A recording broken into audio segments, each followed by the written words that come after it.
Do I need... if I take my glasses off, then I won't be able to see myself. That's very helpful. And that's probably quite nice. Welcome back to 3 Poems and a Question. This time I'm in Brixton in South London, in the home of visual artist and poet Sophie Herxheimer. Everything in this house is colourful, characterful, and has a story to tell, like the woman herself. Creativity is everywhere. From the mosaic in her garden, which she made during lockdown, to bits of her work in progress posted up around the studio, and boxes of archive showing some of her previous work. This is a glimpse of her work in progress, which, like much of her art, mixes her family history and Jewish history in general into a single story full of images and words. And these are some of her little books, filthy home books, the mini books that she regularly makes. The best way to explain how she mixes art and words is to hear her explaining one of these little books. Every day I make little books like this, if possible. This one's called Your Mother and Her Mother. Quench not the spirit, despise not prophesyings. You cannot buy a contented sigh. A whiff of sentimentality has a hard, durable surface and little blue boots. Coat the wings with a sheet of plastic to prevent dripping. Watch every night under the tree. We sat down with Morris and with some very good pastries and coffee served in Leipzig coffee cups to start talking about poetry. Your tongue's out. Here we are, being extremely professional. So, at last, I'm with Sophie Herxheimer in her house, which is as full as you would expect of colour and brilliant things and stimulating ideas. And at last, I'm going to be able to talk to her about poetry and how she does it, and to ask her one question. So on behalf of the Poetic Licence, I say welcome. Thank you. And thank you for being our next victim. We're going to ask for 3 poems, which are all going to be Sophie's own poems today. And then I'm going to ask one question from those which have been posed by members of the Poetic Licence. So we're going to start by saying, welcome, Sophie Herxheimer. What 3 poems do you want to read us? What I thought I'd do is read one from each of my collections, and my collections are quite tightly themed according to the kind of poems that are in them. And so one of them is not a book, it's a box of prophetic collage cards that are a bit like a tarot pack with 78 cut-up poems in it. So I'm going to ask Jo to just draw one at random from those, and I'll read that to her for her fortune for today. And then the other 2 poems, which I'll start with, one will be from Welcome to Inkland. This is the new reprint of Welcome to Inkland, so it might look different from the lovely one that you might have bought if you did kindly buy one ever. And this is a book of poems written in my granny's borrowed accent. And then the middle book is published by Henningham Family Press called 60 Lovers to Make and Do. And I'm going to give a copy of this to Jo so that she's got one for her prizes collection. So I'll read one from each. I'll start with Welcome to Inkland because I'll read them in the chronological order of where they came out in the world. And I'm going to suggest that Jo joins me for reading this because it's a kind of duet poem, and it's a duet between the granddaughter and the grandmother. And as you can see from these books, this book of poems, I don't know if you can see that. We interrupt this programme to bring you just a glimpse of that poem on the page, in which we conduct an honest exchange. The poems don't really look like English.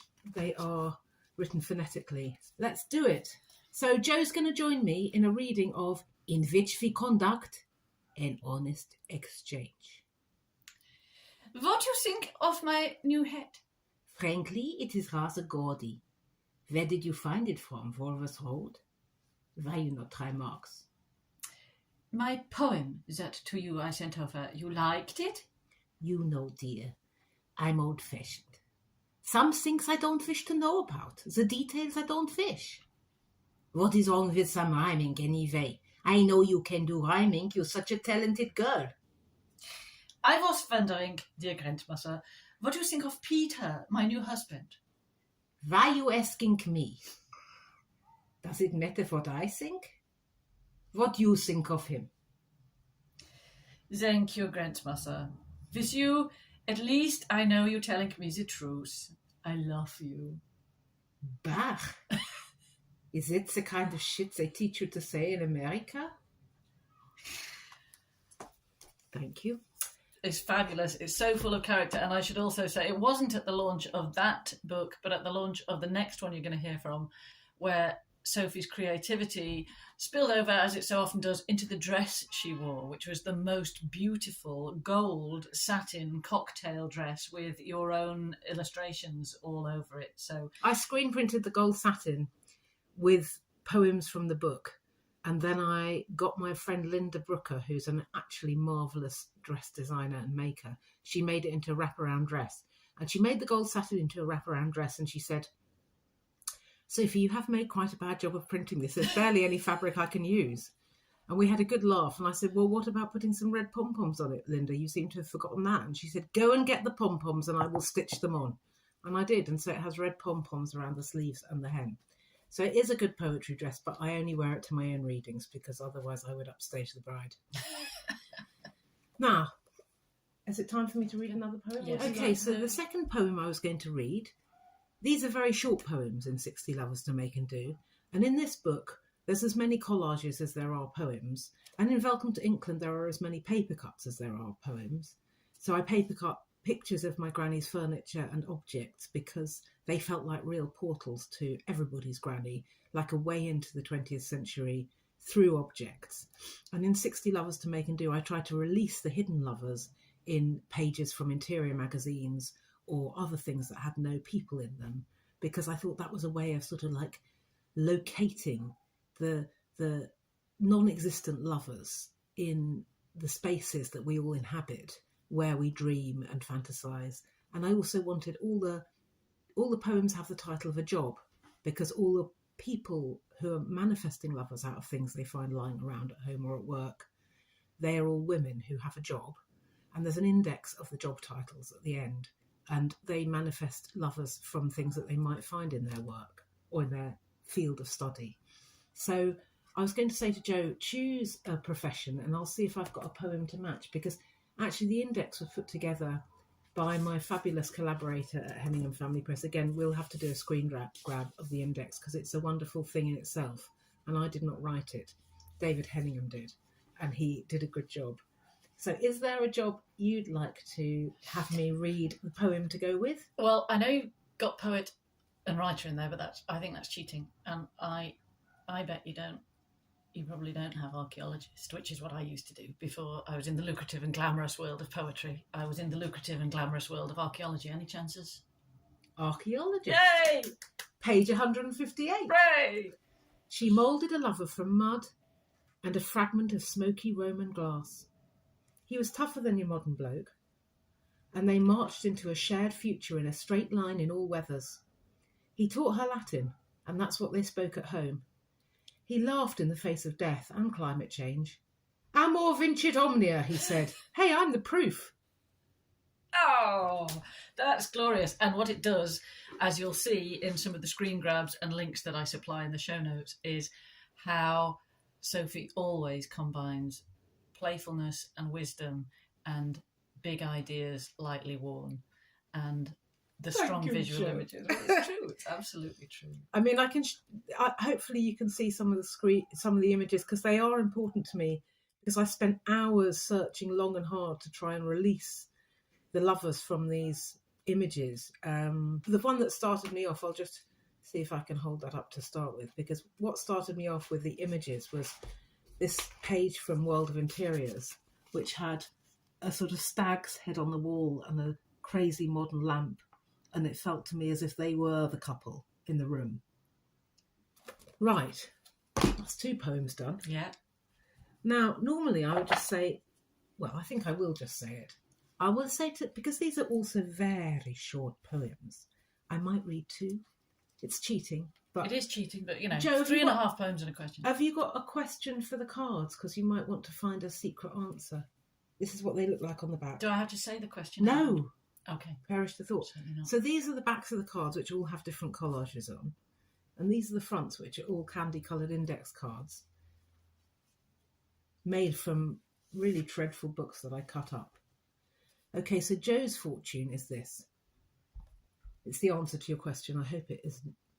Tired of working in the kitchen with a long list of sorrows and extremely dirty clothes? Half smothered by a little pansy? Are you kidding? Said Mama. Yes.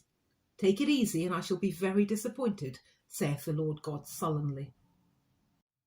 That is so profoundly right for the question that I had in my mind that it has actually freaked me out slightly. Well, this has got bits from the Bible in it, and it, for example, saith the Lord. But then I put sullenly because they don't put that in the Bible about the Lord, even though they do happen to be quite huffy and wrathful sometimes. But sullenly I must have got from a novel. My God is a sullen God. Yeah, It never exactly. says that. It doesn't say it. Well, and then I'll read one that I've picked from the top of the pile because it really relates to poetry, and it also relates to where we all are with poetry and perhaps where we all are with life. And it looks like this. It's a nice blue. And it says, for heaven's sake, waste my time with metaphors, for you are a pack of half-starved wolves, and I am the coffee pot. There is no mercy in hoity-toity French soaps. Soap is soap. But we are pools of molten transformation on the long dirt driveway. Thank you so much. It's so lovely, and that's a really good cross-section of exactly the kind of work that represents to people who perhaps haven't read your stuff before its character and its liveliness and its colour. So we always have 3 poems and a question. The question this time comes from Bean Sawyer, who is one of our subscribers at the Poetic License, and Bean is an artist herself, and the question that she wanted to ask you was, if you're creating something like almost all of the pieces we've seen here, which have both a visual element and a word element, which comes first? And I guess what Bean is asking basically is about process, is about how you go forward. It's the question, Bean. So hello, lovely question, thank you. It's a big question because it's a bit like trying to go into the mind and have a bit of a wrangle with it, because every project dictates its own process. And quite often I don't know a project is a project until I'm a little way along with it. And I find myself doing something, fiddling with something and thinking, ha ha ha. And actually, these books have all arrived like that. They've all arrived with a little bit of writing or a little bit of tearing, some cutting up. And then they've slowly begun to assemble themselves into something that looks more like a sequence. And actually nearly everything I make turns out to be a series or a sequence, which I'm, pleased about, because it's lovely to feel that you can keep going with some material until that material is done. And for example, I made a big collage book about Emily Dickinson, and every night I would go to bed reading her poems, and in the morning I'd write down some of the things that she'd said to me in the night, because I have very, very florid dreams. I'm very lucky in that way, and as long as nobody interrupts me, I can write down some of that. And then I would take some of the words from Emily Dickinson's and my conversations and look at her poems again and try to work out how I would thread them into the next poem. But the thing that really inspired me, as well as Emily, was having a book of old alpine landscapes that I had found in a market in Switzerland. And when I was clearing out books for the charity shop, I thought, I'm not throwing that away. That's like the inner landscape of Emily Dickinson, because the hugeness of the mountains on the tiny pages really reminded me of her poems, where she's always putting, the ocean next to a hair on her head, or a volcano in a poem, where, there was somebody who didn't go out for 20 years, but yet had vast landscapes to tackle emotionally and in an inner landscape. So the Alpine book and the poems of Emily Dickinson kind of combined in a collage way in my mind. And when I started laying these words that were kind of ghost collaborations between her and myself, and I was also going through a period of rather enforced seclusion because I had a lot of trouble with my son who wouldn't go to school. but would run off, and I had to be in so that when he came back, I was in. So it was a very anxious time, and I think she was a great figure for me. She's been a role model for many of us with lockdown. You know, she's a superb kind of exploiter of the aloneness of being a poet, and she used it in a powerful and playful way. And I think she too nowadays would be called a visual artist with her envelope poems, that magnificent book of hers called Gorgeous Nothings, which has, you know, beautiful reproductions and sort of transcriptions of her scrap poems that she wrote on the back of envelopes and all sorts of places. There was so much active thinking and fragmentary thinking that she used to make these tiny little bullets of exquisite enormity that you could put in your pocket. And that's what, you know, poetry can do, isn't it? So I think in answer to that part of the question, these collages that I made re Emily Dickinson were very much something that came into being by a kind of triple process of you tapping into my unconscious, which was the sort of dreaming and the conversations and the reading, finding the little Alpine book and recognising it as something that spoke to this conversation, and then trying to work out how to put that text into these mountains, which, again, when I put text into a visual context, I'm very careful. I would never use a Sharpie or anything too predictable in terms of line, because my training is as a painter, and first I come from a visual background, so I tend to think about the mark making, and I don't want to add, you know, I think of writing as a type of drawing, and it is a type of drawing. You're holding a line. Lines and rhythm and pace and tone and texture and colour exist equally in poetry as they do in painting and drawing, and you don't want to do anything that's crude, really, or that would undermine the image or the potency of the image that you're trying to find and showcase in a way with your form. So you're trying to put something out there that does what it says, that means itself. And so you can't just, you know, you can scribble if scribbling is the sensation you're trying to create. But if you're trying to create something a bit more kind of resolved, then you might want to find a different method.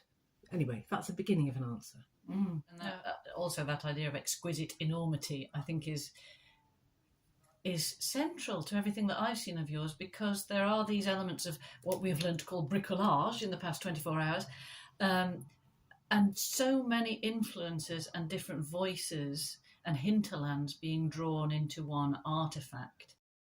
So that is 3 poems and a question. And that was supposed to be the end of the interview. But then Sophie remembered a few things in her studio and also showed me some puppets that she had made. I thought you'd like to hear about them because they're such an illustration of an integrated creative life where every creative part of her mind informs all the other parts, and she gives herself permission to play even when addressing the most tragic stories she has to draw on.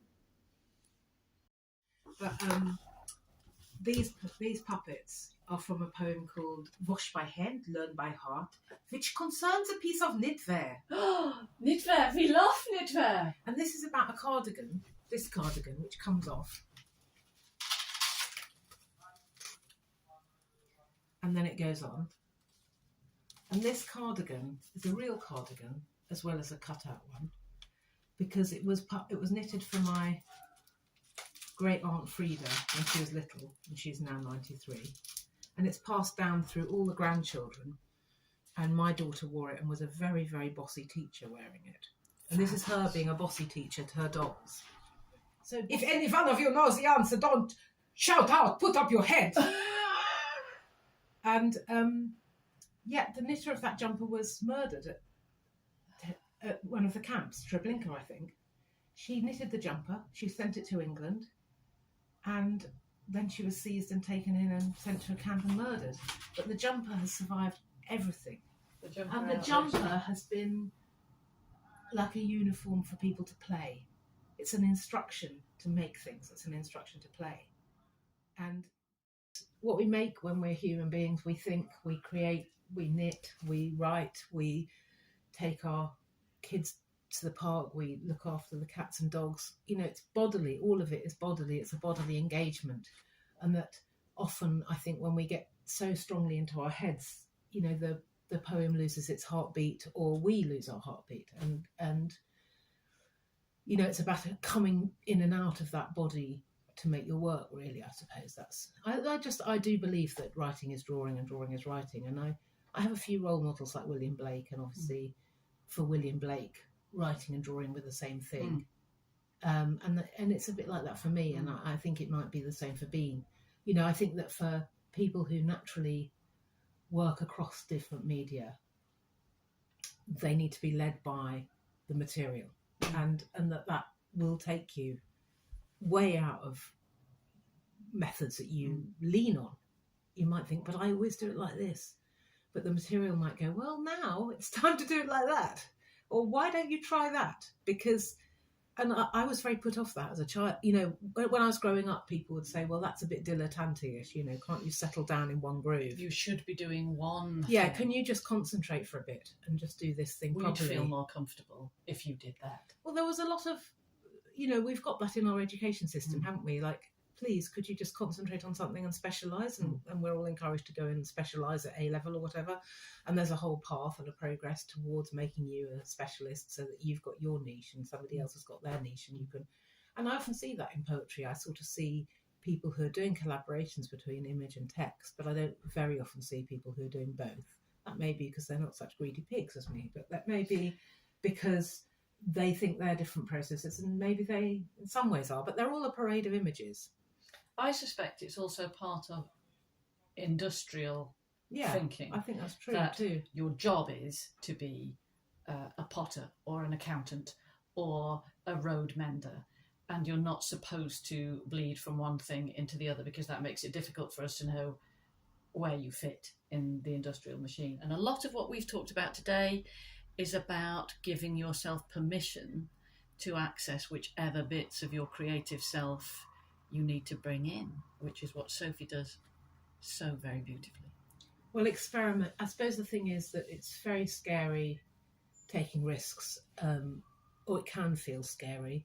You can feel a bit of a silly nana, and frequently one doesn't need to be a silly nana, because otherwise how the idea is going to come through us unless we're prepared to be, you know, rather idiotic. And it can feel, because you do have to sort of let go of your grown-upness a bit, don't you, in order to have that permission to play and to experiment and to just try things out that really look like they might not work in a million years. And then you might, you know, they might not work.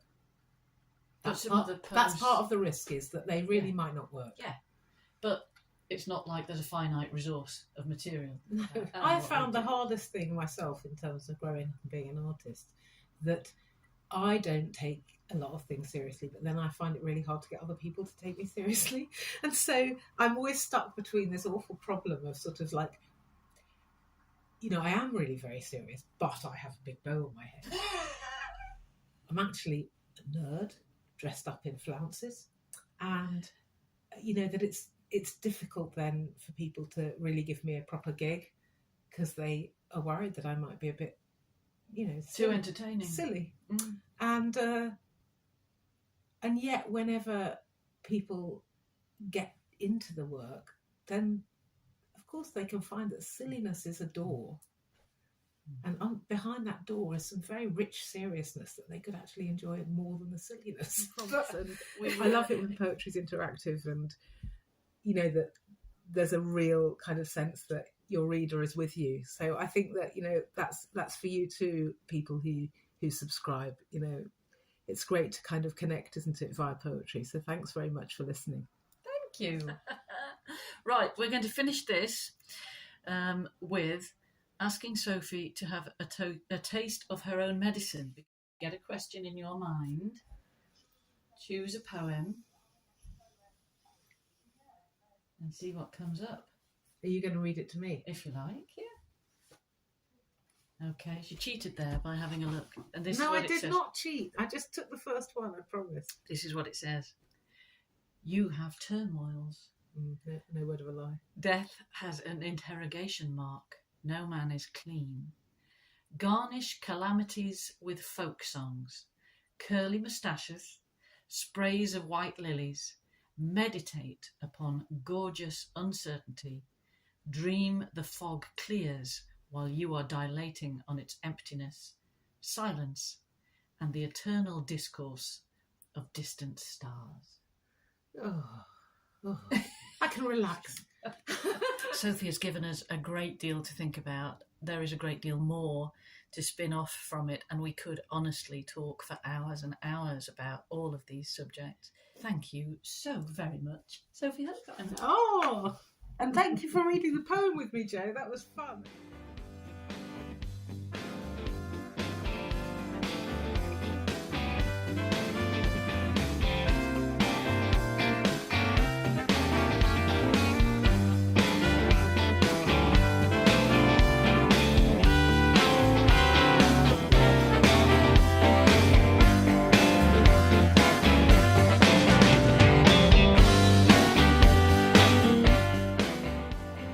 For more tips, hints, and a monthly poetry prompt, plus a group of people to discuss your work with, sign up to the Poetic License. Find us on Patreon.